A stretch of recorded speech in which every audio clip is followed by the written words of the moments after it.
Hello everyone, my name is Kadukun, and welcome to the Kadukun channel. Did you guys like my Markiplier impression? I know, it's complete garbage.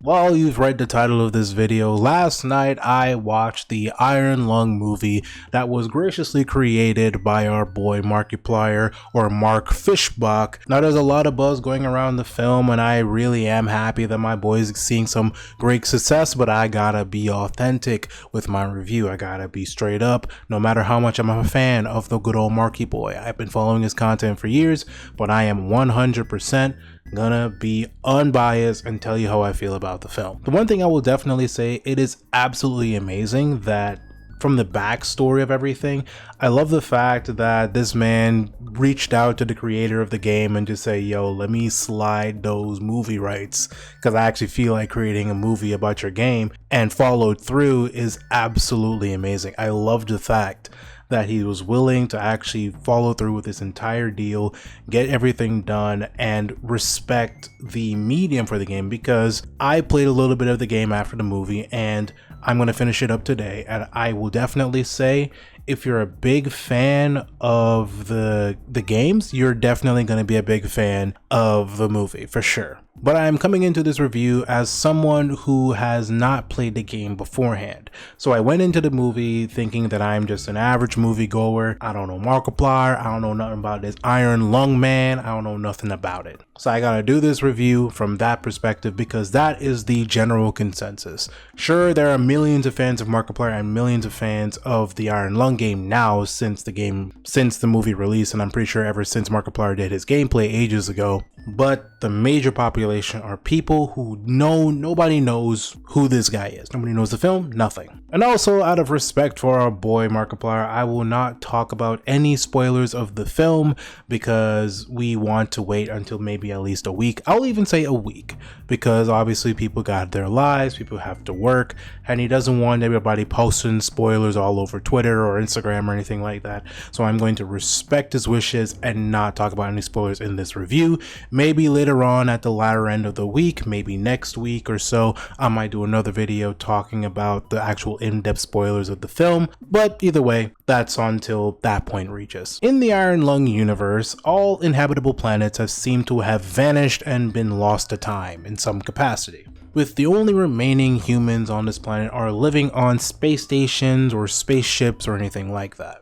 Simon, our main character, is basically a convict who is being punished for a crime that I will not go into details about, and he is basically given a second chance to get back into society and be somewhat forgiven for the crime that he's committed. His mission is simple. He's supposed to go into this submarine called the Iron Lung and adventure this planet that seems to have some peculiar elements. One of those peculiar elements being the massive sea of blood on that planet. His goal is to simply adventure the blood sea and find some viable information to help the survival of the human race, and in hopes to get more details to probably even keep the survival up and even probably expand the human race even further. And that's just essentially the general synopsis of Iron Lung, and your main character is going to be Simon.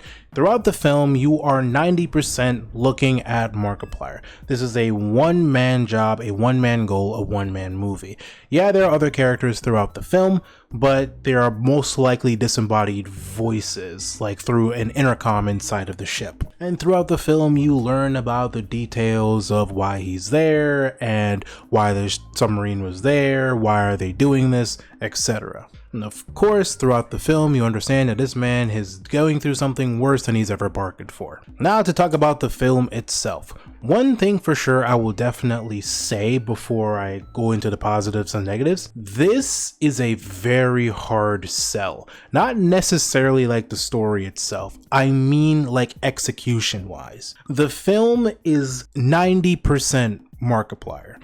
You are watching this one man in this submarine the majority of the film. And to do like the acting ability for this film is definitely a big ask, because there's very few films out there that literally have just one character on screen in a confined space and doing very creative like angles and shifts to present the story well. So I am not surprised that there were some things that were a little bit difficult for him to execute throughout the film.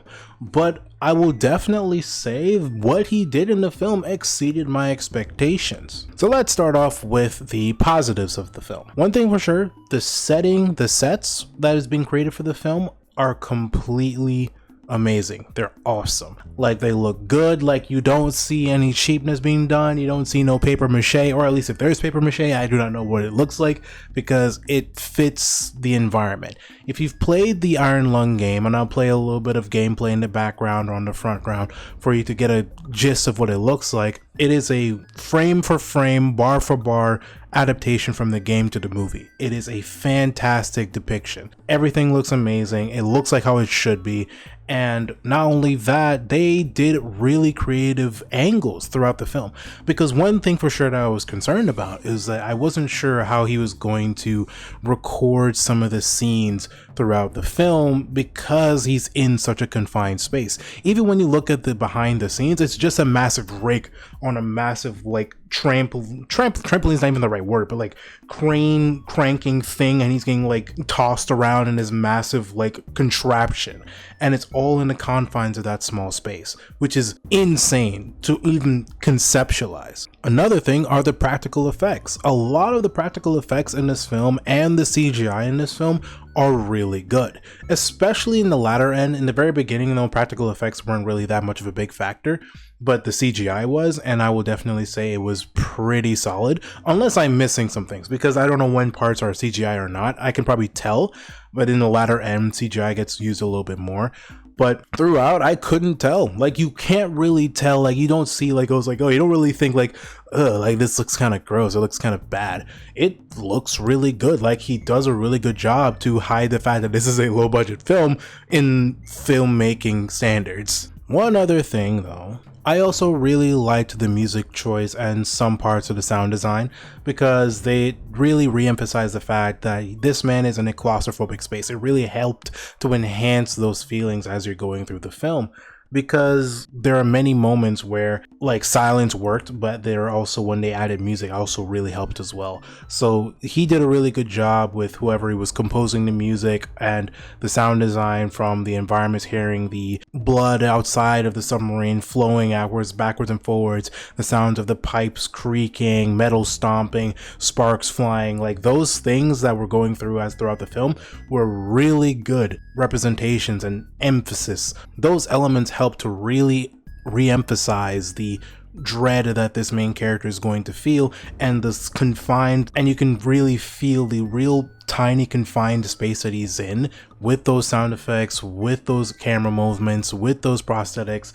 I really liked everything from a visual standpoint. Now we're on to the point where things are a little bit negative. I just came off praising the sound design, but there are some points throughout the film, specifically moments when arguments are flaring between Simon, our main character, to the disembodied voices. I won't say any names or anything like that to avoid any spoilers, but I am not sure if it's like a layering issue or a sound mixing issue or based on the quality of how it was recorded. I'm not sure. Some points in the film when he is trying to argue with these characters, it becomes pretty hard to understand what they are saying. Like, it feels like some lines get muddied or lost or get overshadowed by someone like talking over somebody else.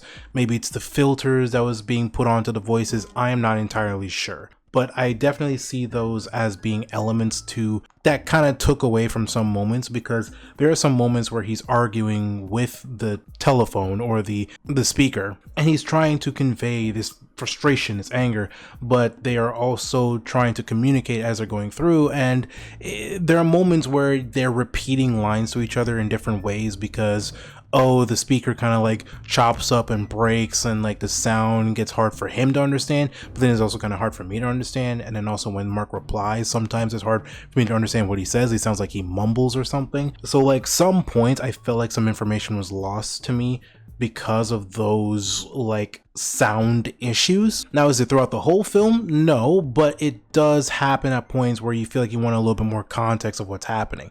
You want to be able to feel the dread, feel the frustration, feel the anger, feel all that good stuff, but you also want to get a little bit more backstory, because a lot of people want to know the lore as well if they even if they haven't touched the game. And on top of that, the only other thing that I would say was a negative isn't necessarily his fault or necessarily a thing that is going to be a make or break throughout the film.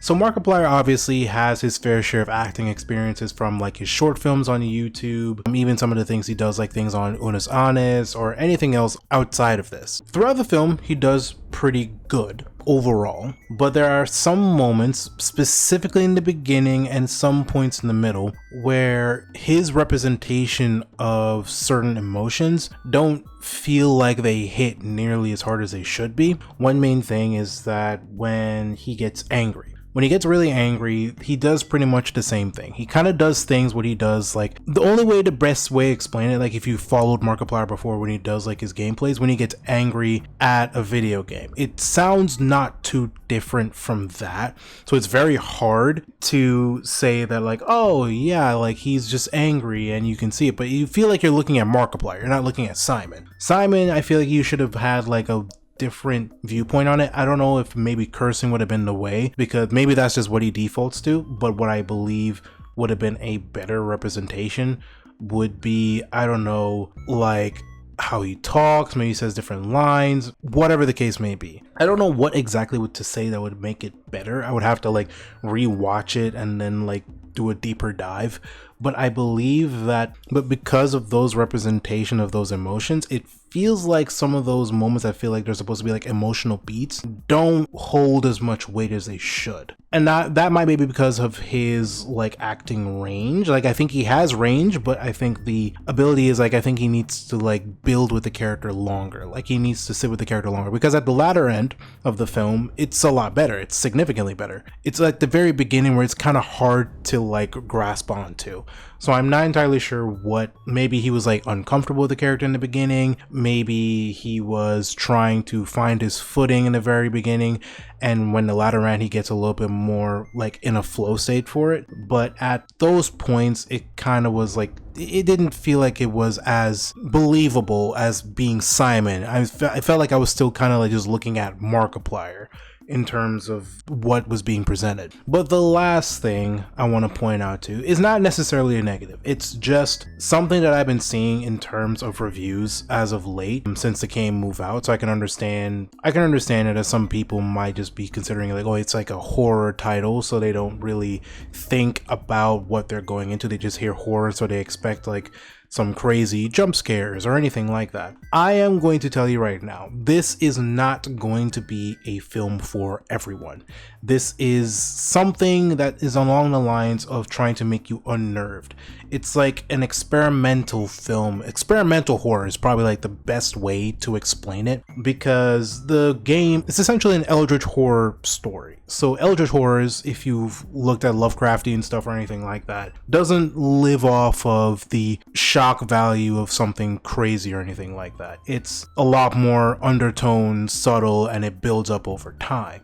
So if you're into those kind of horrors, then you will be in the right place, because in the very beginning of the film, it is a very slow burn. It's a very slow burn. I don't mind slow burns because I have the capacity to sit through long films that are just like that before, so I have no issues with that whatsoever. If this is your first time watching these kind of films, you're definitely going to feel the slow pace. It's not gonna just wither away over time. Like, it gets better as it gets closer to the end, but it definitely will say at the very start, you're gonna feel a little bit of a drag of how slow things go, because you're going to be seeing a dude do chores for like the first 20 minutes or so. He's running around, pushing buttons, looking at files, doing all these different things.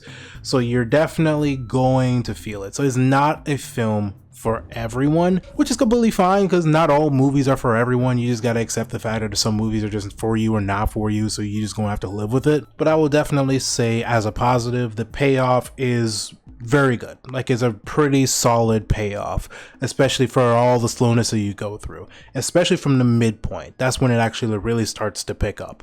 From that midpoint to the end, everything is glorious. It's very good. The only other negative I would probably say is like maybe some cuts from the film were a little bit jarring for me. I would have to look back because I'm already forgetting. But some camera shots from some transitions didn't feel natural. to me. I do not know where specifically. I think it's when at one point when he's about to go, I don't know if this is a spoiler, but there are like compartments in the sub that he adventures in. So when he's like going around in those areas, and some transitions felt like a little bit awkward to me, and I felt like some lighting decisions were a little bit off to me. I like some decisions would like help compensate for that, but there were some moments where I felt like some moments were a little bit too dark for me to see anything. I get like that was like what he was going for based on the scenario that we was in, but it felt like it was like a little bit hard for me to like focus when I'm like some moments feel like I'm looking at a black screen, you know. It wasn't very often, so it's not like the craziest amounts, but it's fine. It's nothing crazy. And at the latter end, he does use a bit of shaky cam. I'm not the biggest fan of shaky cam in action films or in any film in general, because ever since where I watched Kingsman and I see one shot, stuff like that, I feel like that should be like a somewhat standard in terms of action films. Like do proper action instead of just trying to compensate with like throwing the camera around. But obviously, you know, when things start to heat up at the very end, like I will let it slide. It's nothing like too bad. It's like at the latter end where, you know, everything starts to go crazy, and some shaky cam was used to help and emphasize that this man is like flailing like in the middle of the sub. I will not go any deeper than that. I almost said a spoiler, but you know, stuff like that, you know. But outside of all of that, I will definitely say this is a solid debut film, especially since this is, I believe, Markiplier's first like official film that's going into theaters or anything. And I really do hope that he does more films, like either of games or of his own stuff. Hell, I even want to see him act in other people's stuff. I love seeing this kind of stuff because I'm kind of tired of seeing like the conglomerate stuff. I want to see indie stuff. I want to see people take chances on their projects because I have a similar goal myself, and I would love to have the opportunity similar that he had, to be able to make an adaptation of a game you like that's not nearly as popular, and then bringing people all over the world to sit down and watch the film. I would love that. But you know, that takes time, that takes energy. I ain't like Markiplier, so I gotta get there at some point. One thing for sure, I would definitely say, I would love to see him like even finance like other creators' movies or other creators' shows or anything like that, because this is definitely a push in the right direction to have people do more films on their own, whether it's on their own or build their own teams, find the budget, find the funding somewhere to you make your own films, because everyone keeps thinking when you make a movie you have to go through these studios and borrow millions of dollars and then throw away your creative agency throughout the film because they want to do this or do that and follow these rules that they are not your own, that you don't want to follow. You don't want to be stifled of your creativity. This is an amazing stuff. This is great, and I want to see him do some more stuff, try different stuff. I want him to improve on his acting and put more people into his films, try different ways. It's awesome. But outside of that, I'll probably rate this movie a solid 6 out of 10. I would definitely probably rewatch the film. It would be a 7 out of 10 if like some of the audio issues were dealt with, but outside of that, it's a pretty good film. It's not bad. And I will also suggest, if you watch the movie, try out the game. I mean, I don't think you need to. You really don't need to play the game as far as I'm concerned to actually understand what's going inside of the film. You might get a little bit more lore, a little bit more details and stuff, but it really isn't anything too crazy. Other than that, like, it's definitely a solid film. I will definitely see people going into it, and I really hope he starts doing more stuff like this. Let me know in the comments if you guys really liked Iron Lung, if you've watched it as of yet. Let me know how you guys feel about the game. See if you guys think it's a great representation of how the game is in the movie. It's your boy Kadukun. Hope you guys enjoyed the video. Don't forget to leave a like and subscribe. Check out all of my stuff, all of my links below in the description, and peace. FMA, handle business, don't play. On point when it comes to the anime. Jack and Daxter, ayy, let's go. The ultimate heroes, don't stop, we on the road. Kadukun. Yeah, welcome to the channel.